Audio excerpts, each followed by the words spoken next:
With Craig Roberts. Welcome back to Lifeline. Craig Roberts along with constitutional lawyer, writer, and reporter Joe Murray. We're talking about the top stories of the week and their impact on your life. Joe, before we leave the topic of the presidential campaigns, a couple of other quick notes, if we might. One, talking about Donald Trump and the difficulty that he is presenting for the Republican Party right now. We understand that some of the remarks and observations have made leadership within the RNC very nervous. Allegedly, about 2 weeks ago, Reince Priebus, the chairman of the RNC, had an hour-long conversation with Mr. Trump, essentially telling him to kind of cool the rhetoric and be a little bit more politically acceptable because we don't want to scare people off from the Republican Party. I think that could actually wind up having an interesting opposite effect, and that is this. There is this notion that somehow he shouldn't upset the base, but what if Donald Trump is strong enough that he doesn't need that base? What if Donald Trump were strong enough to say, guess what? I'm leaving. I'm going to run as an independent. I don't need you. Now, even a guy like Ross Perot was able to pull in, I think, 20% of the vote back in 1992. How upsetting could it be to the RNC machinery? How embarrassing could it be were Donald Trump to say, guess what? Republican Party doesn't like the way I do politics? Fantastic. I'm running as an independent. And remember, too, by the debate commission rules, you need 15% nationally to get into the debate, and Donald Trump could do that. You could have Donald Trump in the presidential debate alongside the Republican nominee and Hillary Clinton. You might not be able to get rid of him under that scenario, which would shake everything up. But let's talk about what the RNC did. They tell Trump, look, you got to simmer it down because you're going to scare people off. Trump doesn't simmer it down, and he continues to skyrocket in the polls. It shows you there is a disconnect between the Beltway establishment and Main Street America. Trump knows what the folks on Main Street feel. He knows what they want. The RNC does not.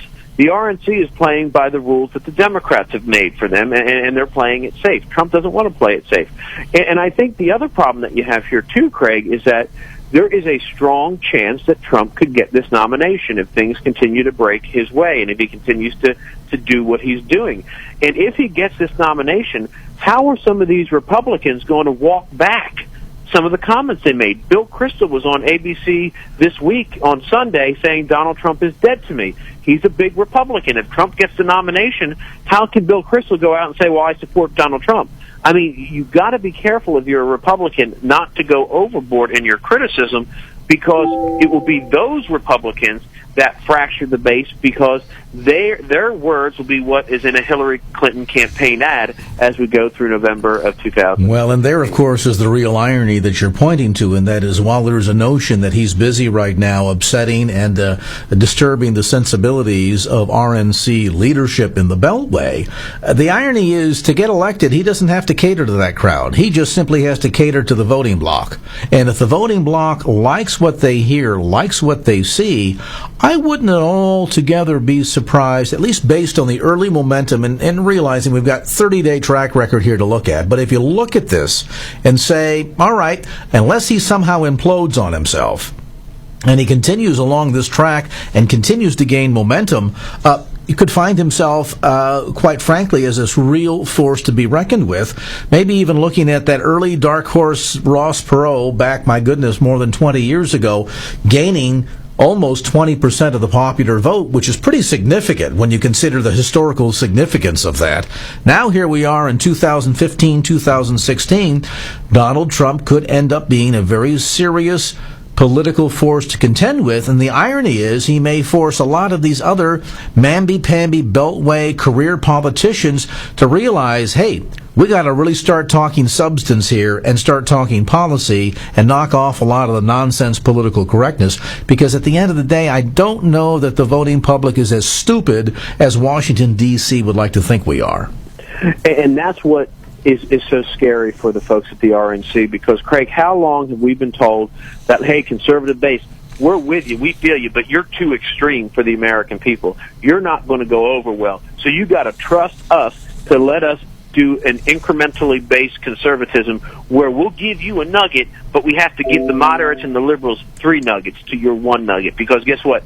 Your views are not mainstream. What Donald Trump is saying is that Yeah, our views are mainstream. They're so mainstream. I have double-digit leads in these polls. They're so mainstream that I'm doing well among Hispanics in Nevada. Now, that's what's crazy, Craig. How can Donald Trump, the man the media said is anti-Hispanic, be leading in Hispanics in Nevada?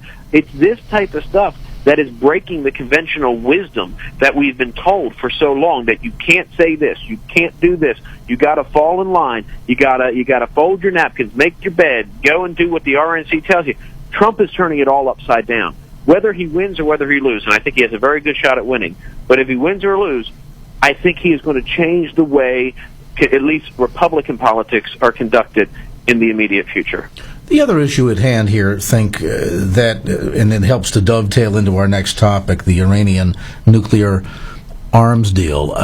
The notion of having strong leadership that's willing to use some frank talk, that's willing to quite frankly negotiate the way Ronald Reagan used to negotiate, without fear or hesitation, I think could add an interesting dynamic when we look at issues like dealing with potential enemies of ours and trying to negotiate on behalf of the best interests of the United States, which clearly, sadly, did not happen in this latest round of talks and the ultimate agreement that's been hammered out between John Kerry, the president, and the Iranians. Yeah, no, I think if you did a poll today, who would you rather have negotiated the Iranian deal, Barack Obama and John Kerry or Donald Trump? I think Donald Trump would have got it. I think any of the Republicans would have gotten that. And I think this is the problem. A community organizer and an aging cyclist are not your best negotiators. Yeah, I would suspect Donald Trump has worked out a negotiation or two in his career. Exactly. And look, I mean, if you were looking for the Reykjavik moment where Donald Trump, when Ronald Reagan moved out and did what he did during that summit, you didn't get it with Iran. And I think the problem is this, and we have a changing dichotomy, Craig. We need a deal with Iran. I think most people, except some of your more hawkish conservatives, would understand that you need to have a deal with Iran, because Iran is emerging in the Middle East as a great counterbalance to the radical Sunnis, such as ISIS, that are running amok over there. So to have a strategic growth in Iran is not a bad thing, but you cannot have a nuclear Iran. I think we all recognize that. So I think that there were elements here where we have to recognize the changing dynamics of the Middle East. We have to recognize that the United States can no longer go to war to enforce its will on other countries. We found that out in Afghanistan and Iraq. We can't go to war with Iran, and I think everybody, except some of your more hawkish Republicans, understand that. So what do? You have to do what wise men do. You sit down and hammer out a deal. Make no mistake, Craig, the United States still has the position of strength. We are the ones that are organizing these crippling sanctions on Iran. We have the ability to make or break a deal. So we have the strength. The problem with the Obama-Kerry deal is that they negotiated from a place of weakness, not strength. They did not get everything we should have gotten, and they did not do what they should have done. And I think what I fear, Craig, is that there are so many hawks on the conservative side that are using this as evidence to say we don't want a deal at all, let's scrap the deal and let's go to the alternative, which, let's be honest, is war, rather than saying, no, we need to make a deal with Iran. We need to understand the changing role of both the United States and Iran. We need to try to form some type of diplomatic relationships with this country in order to help contain ISIS, but we don't have to give away the keys to the store. And Obama and Kerry gave away the keys to the store. Well, apparently so. I mean, at the very least, the notion that there's a 24-day advance notice before any inspections can be done, and that they have to approve the sites that are inspected. I mean, really, guys? I mean, boy, there's a lot of teeth in that agreement. Yeah, it'd be one thing if they give us a day before inspection, but 24 days, they can move the whole daggum plant somewhere else. It's kind of comical. And to spend all this time negotiating this, look, the Iranians took their lunch. Kerry did not do well. He failed. He negotiated as a Harvard egghead who was dealing with theory and not practice. And that's what everybody's been saying all along. You need someone in the White House right now that understands that this is the greatest country in the world, that understands that this country is still the country that holds the cards, and understands that we have to adjust our vision to the world. Those are three things, and I think that's what we're going to be looking at in the next election. Hillary Clinton has already fumbled this thing right off the bat. She was she was very much sheepishly for this deal. She's come out a little bit more forceful for it. People are not confident with her. It's going to be up to the Republicans to show that they can negotiate this deal. They can pick up where Obama has failed.